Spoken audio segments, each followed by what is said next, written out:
சாலிப்சிசம் அப்படின்னு ஒரு கான்செப்ட்டுங்க. இந்த கான்செப்ட் என்ன சொல்லுதுன்னா, இந்த உலகத்தில் நீங்கள் மட்டும்தான் உண்மை, உங்களோட கான்சியஸ் மட்டும்தான் உண்மை. அதை தவிர மற்ற எல்லாமே நீங்களாக க்ரியேட் பண்ண இமேஜினேஷன். அதாவது உங்களோட அம்மா அப்பா, உங்களோட ஃப்ரெண்ட்ஸ், பிரதர்ஸ், சிஸ்டர்ஸ், அப்புறம் உங்களோட கேர்ள் ஃப்ரெண்ட்ஸ், இவங்க எல்லாருமே நீங்களாக க்ரியேட் பண்ண ஒரு இமேஜினேஷன். உதாரணத்துக்கு சொல்லணும்னா, இப்போ நீங்கள் ஒரு கனவு கண்டுறீங்க.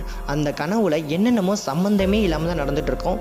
இல்லைனா நீங்கள் எதுலையாவது மாற்ற மாதிரி தான் நடந்துகிட்ருக்கோம். உதாரணத்துக்கு பார்த்தீங்கன்னா, உங்களுக்கு ஏதாவது ஆக்சிடென்ட் ஆகிற மாதிரியோ, இல்லை செக்ஸ் சம்மந்தப்பட்ட மாதிரியோ, இல்லைனா உங்கள் அம்மா அப்பா இறந்த மாதிரியோ கூட நிறைய இடத்துல உங்களுக்கு கனவு வந்திருக்கும். அது எல்லாமே உண்மைன்னு நினச்சி நீங்கள் பார்த்தீங்கன்னா ரொம்ப அழுதுருக்கலாம், இல்லை ரொம்ப சந்தோஷப்பட்டிருக்கலாம். இது எல்லாமே மாறி மாறி உங்களுக்கு நடந்திருக்கும். ஆனால் அந்த கனவுக்குள்ளே இருக்கிற வரையுமே இது எல்லாத்தையுமே நீங்கள் உண்மைன்னு தான் நம்பிட்டுருப்பீங்க. நீங்கள் தூக்கத்துலேருந்து எந்திரிச்சதுக்கப்புறம் தான், ஓ இதெல்லாம் கனவு போல், இதெல்லாம் ஒன்று நமக்கு நடக்கணுனோ இல்லை நடக்கக்கூடாதுனோ நீங்கள் கண்டிப்பாக நினச்சிருப்பீங்க.